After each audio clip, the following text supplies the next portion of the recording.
Welcome back, everyone, to another episode of the World English Podcast. Have you ever spent years studying English grammar, memorizing long vocabulary lists, and doing endless workbook exercises, only to feel completely lost and nervous the moment a native speaker talks to you in real life? That frustrating gap between textbook English and real-world conversation is exactly why we are here today. So before we begin, take a slow, deep breath with me. Let go of whatever stress or pressure you brought into this moment. Settle comfortably into wherever you are right now, whether you are sipping your morning coffee, sitting on a crowded bus during your daily commute, walking your dog in the park, or relaxing in your living room after a long day at work. I am so truly happy and grateful that you decided to spend this time with us today. Absolutely, Mia. We know how busy and fast-paced modern life is, and we know how many different videos, podcasts, and tasks are competing for your attention every single minute. So choosing to press play, tune in, and spend your valuable time practicing English with us means the absolute world. Honestly, sitting down in front of these microphones and recording these episodes with you is always the complete highlight of our week. It really is, Leo. It never feels like work to us. For those who are new here, I'm Mia. And I'm Leo. Today, Mia, we are diving deep into a topic that is so close to every language learner's heart. We are going to explore something incredibly practical, useful, and essential: the natural English that people actually speak in their real, unfiltered, and messy daily lives. That's right. The title of today's episode is Real Daily Life English. As many of you have probably noticed during your own language journeys, there is often a massive gap, a real disconnect between formal English taught in traditional textbooks and casual English you hear on the streets of New York, London, Toronto, or Sydney. Textbooks prioritize absolute grammatical accuracy and extreme politeness because they want to prepare you for formal writing and exams. But in everyday life, native speakers prioritize efficiency, warmth, and speed. We blend words together, use casual phrasal verbs, drop unnecessary syllables, and rely heavily on everyday idioms. Oh, tell me about it. When I first started learning foreign languages, I memorized these extremely long, hyper-formal phrases straight out of old grammar books. As a result, when I traveled, I sounded less like a normal modern person and more like a 19th century butler or a friendly robot. I vividly remember walking up to a coffee shop cashier once, making direct eye contact and saying, "Greetings, how do you do on this fine, radiant morning?" She just stared at me in complete silence like I had just landed from outer space. That is such a classic and relatable experience. Textbooks prioritize absolute grammatical accuracy and extreme politeness because they want to prepare you for formal writing and exams. But in everyday life, native speakers prioritize efficiency, warmth, and speed. We blend words together, use casual phrasal verbs, drop unnecessary syllables, and rely heavily on everyday idioms. Exactly. So, how are we going to structure today's conversation, Mia? What is our roadmap for taking our listeners from stiff textbook English to natural, comfortable, everyday speech? We are going to walk step by step through a full, typical 24-hour day, from the exact second your alarm clock rings in the morning to the moment your head hits the pillow at night. Along the way, we'll break down essential vocabulary, explain subtle phrasal verbs, and compare formal textbook lines with the exact phrases native speakers use every day. I love this concept so much. It's like taking an interactive, guided vocabulary tour through a full day of human life. If you want to bridge the gap between B1 and B2, stop sounding like a walking grammar manual, and feel truly confident speaking with native speakers in any setting, grab your favorite notebook, make yourself comfortable, and let's dive right into Section 2. Let's begin right at dawn. The morning routine. Now, if you open a beginner or intermediate textbook, it might teach you to say, "I awaken at 7 o'clock, and then I stand up from my bed." Now, grammatically, that sentence is 100% correct and logical, but if you say that in actual conversation, it sounds overly formal, theatrical, and quite unnatural.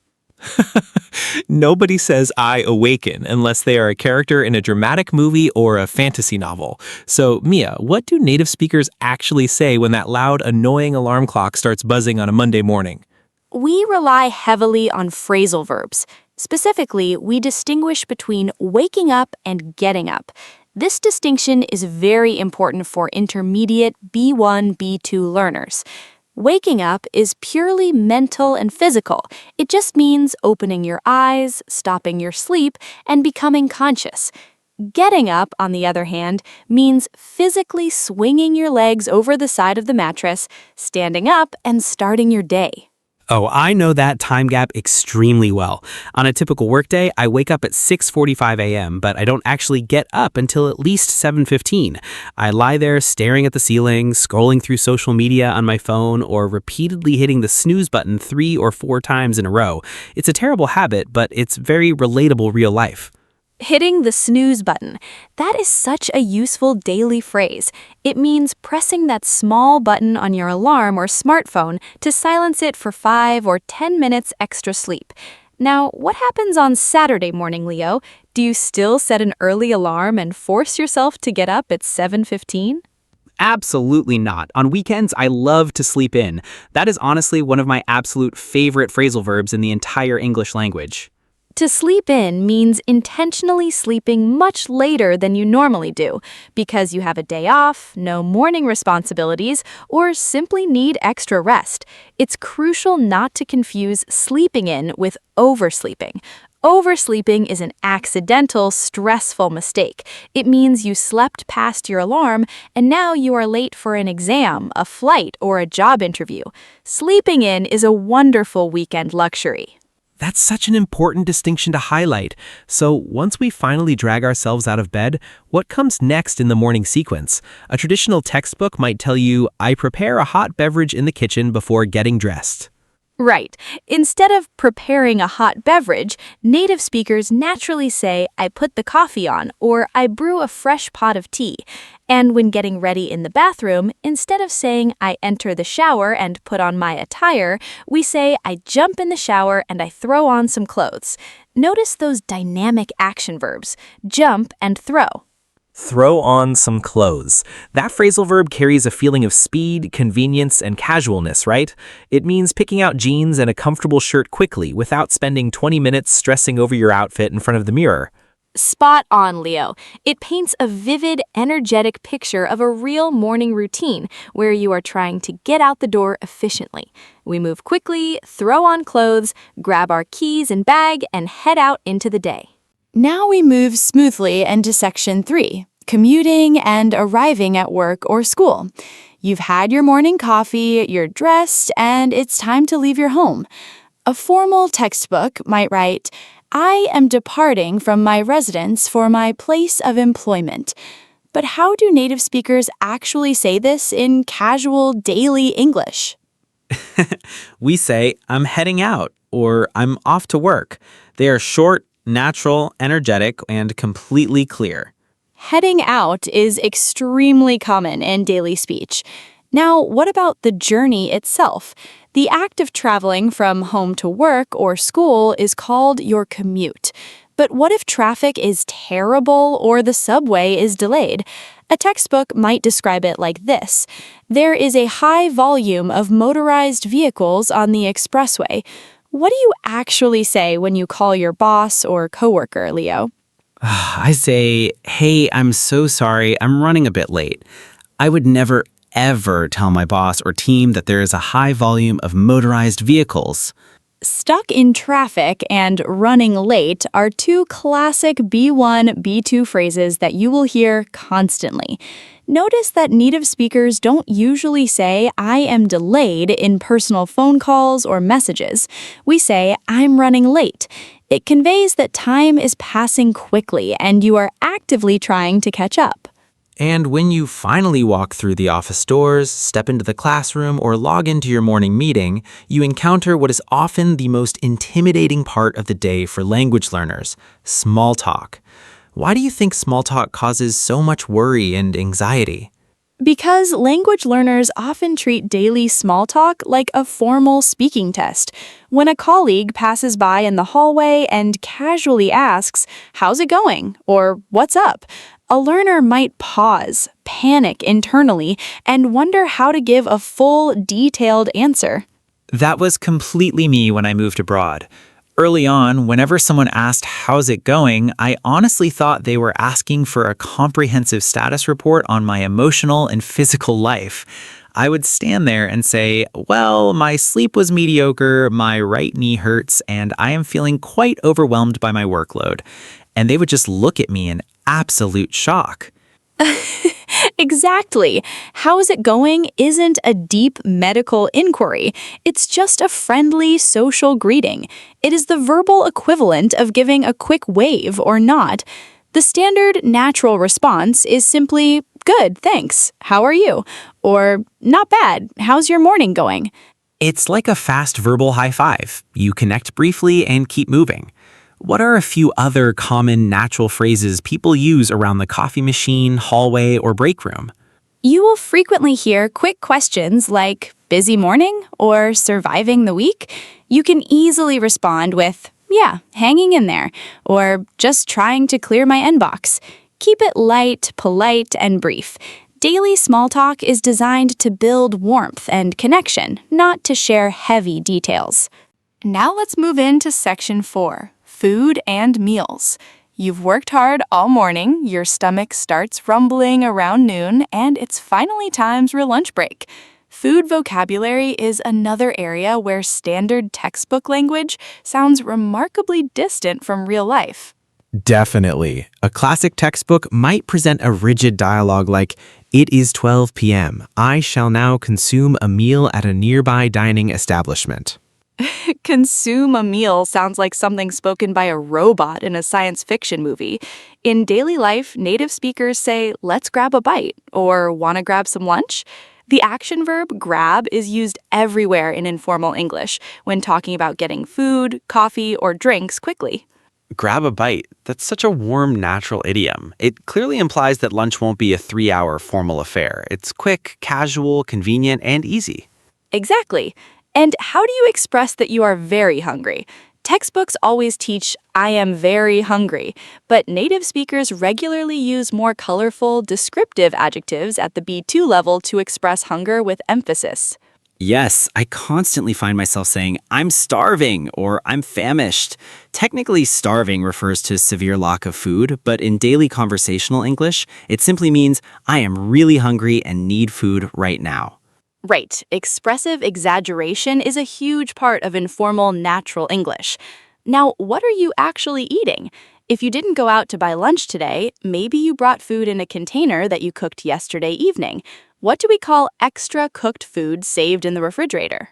Smiles. Leftovers. I absolutely love leftovers. Reheating yesterday's homemade pasta or curry saves so much time, money, and effort during a busy workday. Leftovers are a true staple of modern daily life. Now, what if you get home late and feel far too exhausted to cook dinner from scratch? A textbook might write, "I will order food to be delivered from a local restaurant." What's the real common phrase, Leo? We say, "Let's get takeout," or "Let's order in tonight." In British English, people will usually say, "Get a takeaway." Exactly. Grab a bite, eat leftovers, get takeout, or order in. Integrating these 4 expressions will instantly make your English sound more authentic whenever you discuss meals with friends or colleagues. Now let's move into section 5, the evening wind down. The workday is officially over, you're closing your laptop or putting away your tools, and you're preparing to head home.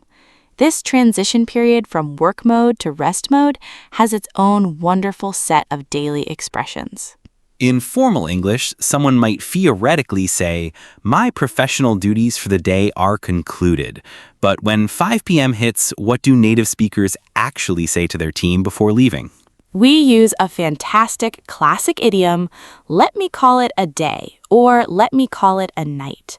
When you say, "I'm going to call it a day," it means you have officially decided to stop working, pack up your things, and finish your tasks until tomorrow morning. Saying, let me call it a day, feels like such a satisfying, refreshing moment after hours of hard focus. So you commute back home, open your front door, kick off your shoes. What comes next in the evening routine? You relax, but native speakers rarely just say, I am going to relax.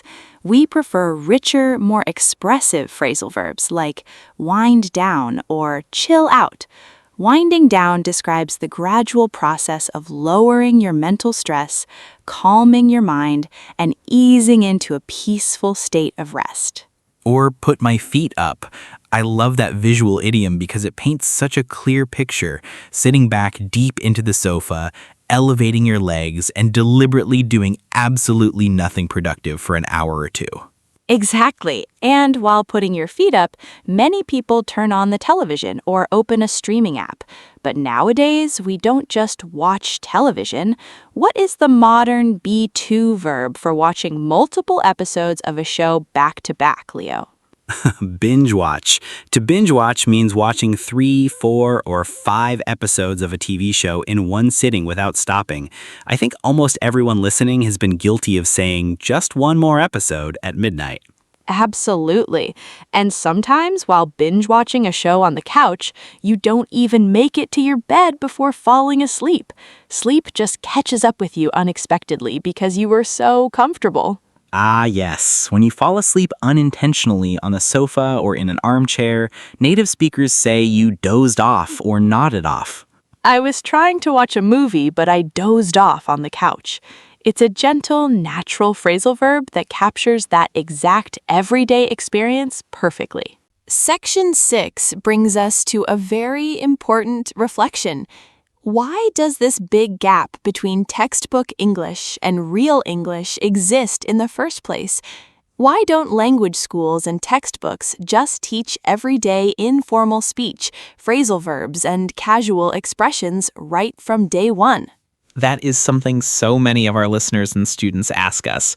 It can feel super frustrating. You work hard for years to master complex grammar rules, only to travel abroad or join an international team and feel confused by how real people talk in everyday situations.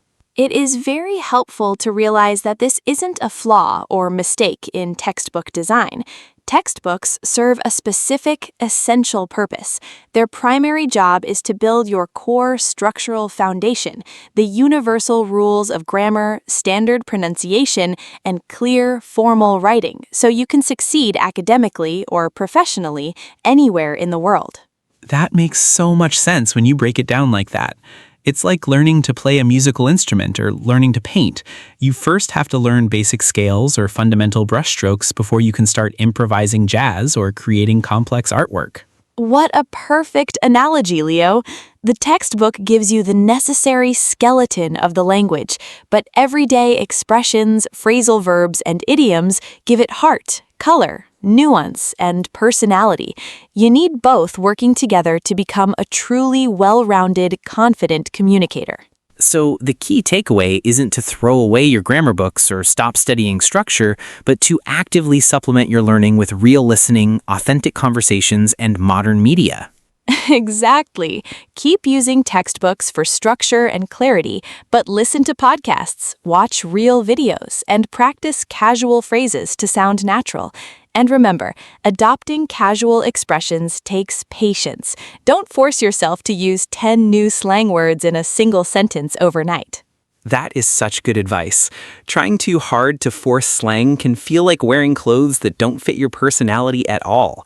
Starting small makes the process feel much more natural and comfortable. Pick just 1 or 2 natural phrases or phrasal verbs from today's discussion, like sleeping in or calling it a day, and practice using them in your thoughts or daily conversations this week until they feel smooth and easy. One phrase at a time.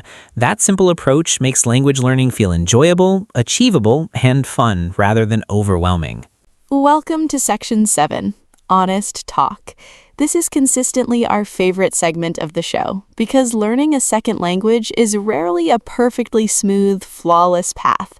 It is full of silly misunderstandings, funny mistakes, and awkward moments. Leo, do you have a personal story of a real English mistake you can share with our listeners today? Oh, absolutely. Thinking back to this memory still makes me cringe a little bit, but it is way too funny and relevant not to share.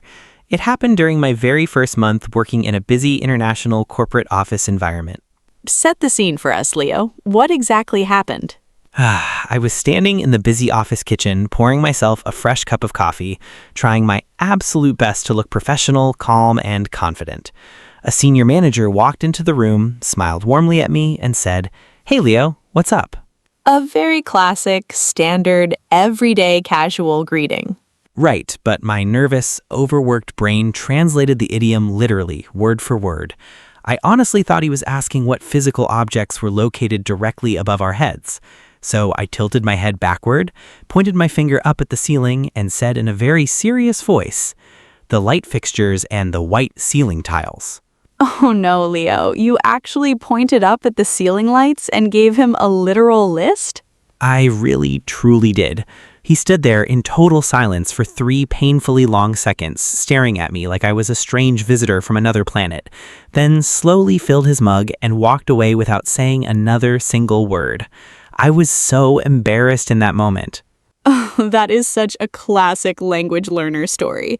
But honestly, those moments of literal translation are completely normal stepping stones in language development. We have all made funny mistakes like that, and learning to laugh at them helps remove the unnecessary fear around making errors when speaking. Exactly. Language mistakes are just great, funny stories that you get to share on podcasts years later to encourage others. Precisely. Be gentle with yourself whenever you misunderstand an idiom.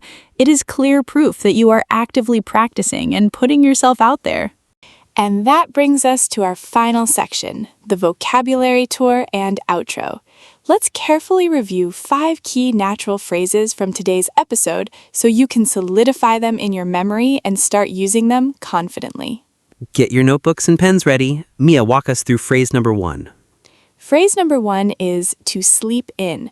This is a very common phrasal verb meaning to intentionally sleep past your standard waking time in order to rest or enjoy a day off. Example, I don't have to go to work on Saturday morning, so I plan to sleep in until at least 9:30 a.m. Phrase number 2 is starving. This is an informal, vivid adjective used with emphasis to convey that you are extremely hungry. Example, we've been walking and exploring the city all afternoon. Let's grab a bite to eat soon. I'm starving. Phrase number 3 is wind down, a fantastic phrasal verb meaning to gradually relax and transition out of a busy, active, or stressful state into a peaceful state of rest. Example, after a hectic and stressful day at the office, I like to wind down by going for a calm walk and listening to music. Phrase number 4 is binge watch, a modern action verb meaning to watch multiple episodes of a television series back to back in rapid succession. Example, I originally intended to watch just one episode, but I ended up binge watching the entire season in one single weekend. And phrase number 5 is second nature, an expressive idiom describing a habit, skill, or phrase that has been practiced so thoroughly that it feels automatic, natural, and effortless. Example, at first, using phrasal verbs felt tricky and confusing, but with daily practice, it became second nature. Wonderful! Thank you all so much for walking through a full daily journey with us. Try picking at least one new phrase from today's episode and using it in a real sentence this week. Cheerfully, if you enjoyed this episode, please subscribe to the World English Podcast, leave us a positive review on your podcast app, and share your favorite everyday phrase in the comments section below. Have a wonderful, restful week ahead wherever you are in the world. Take care and happy learning. Bye, everyone. See you in the next episode.